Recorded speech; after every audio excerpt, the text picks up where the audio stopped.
dalam pembahasan video kali ini kita akan membahas tentang manajemen peserta didik. Keberhasilan suatu lembaga pendidikan sangat bergantung pada bagaimana lembaga tersebut mengelola peserta didik sebagai subjek utama dalam proses pembelajaran. Nah, namun saya akan merangkum.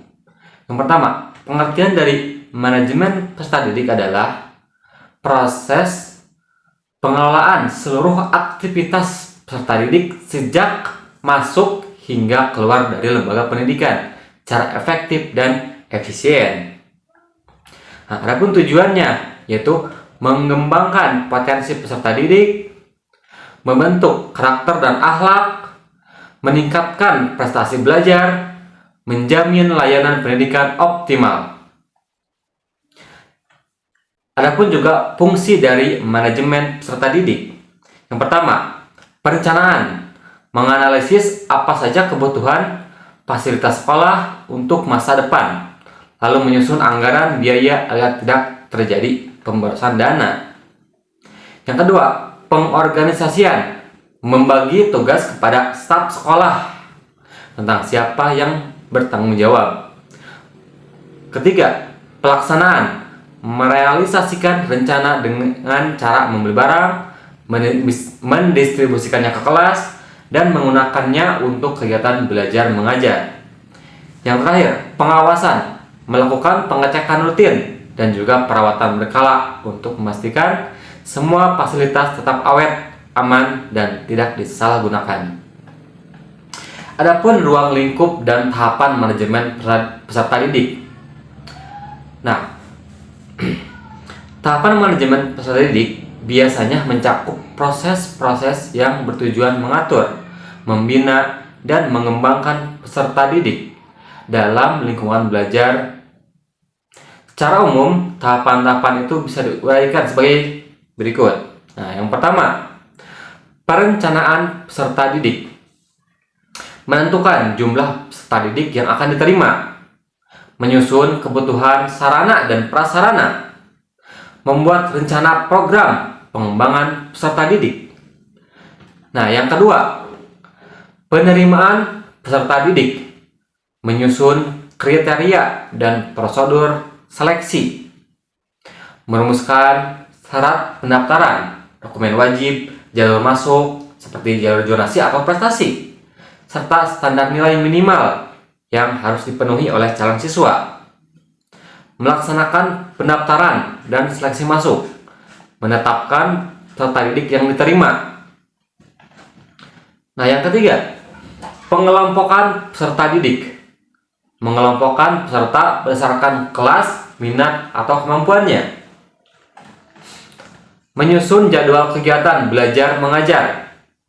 Nah, yang keempat, pembinaan peserta didik, membimbing dalam bidang akademik, karakter, keterampilan, dan juga sosial.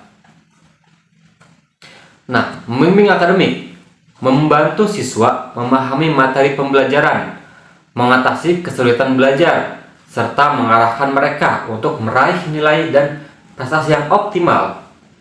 Karakter, pembinaan karakter, menanamkan nilai moral, etika, dan kedisiplinan sejak dini. Pembinaan keterampilan, melatih kemampuan bekerja sama dalam tim dan beradaptasi.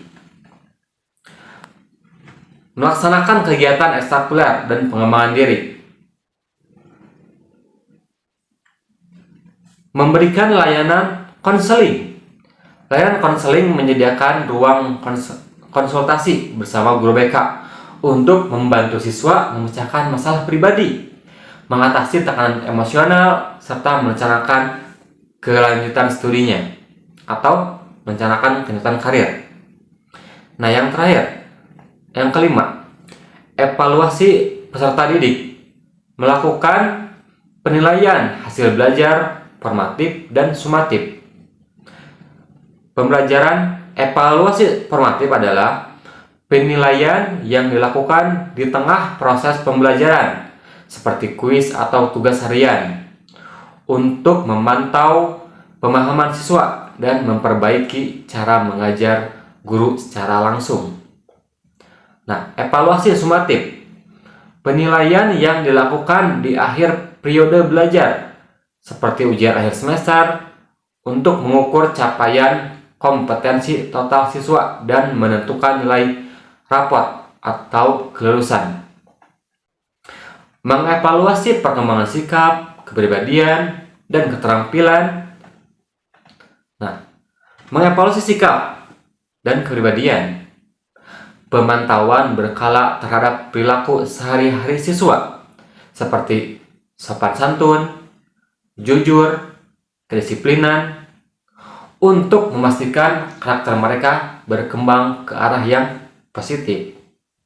Evaluasi keterampilan. Penilaian terhadap kemampuan praktis siswa, seperti melakukan presentasi, praktik laboratorium, atau membuat karya, guna melihat sejauh mana mereka bisa menerapkan teori yang telah mereka pelajari di kelas dan menerapkannya di kehidupan nyata. Oh, ada lagi, itu pengembangan karir peserta didik. Membimbing karir, peminatan, dan persiapan masa depan. Membimbing karir dan peminatan, membangun siswa yang mengenali potensi, minat, dan bakat untuk mereka. Persiapan masa depan, membekali siswa dengan kesiapan mental, strategi, perencanaan hidup, dan peta jalan. Menyediakan informasi tentang pendidikan lanjut atau dunia kerja. Nah, dalam manajemen peserta didik, kita harus menyediakan informasi tentang pendidikan lanjutan atau dunia kerja. Mutasi dan kelulusan peserta didik, mengatur perpindahan masuk keluar peserta didik.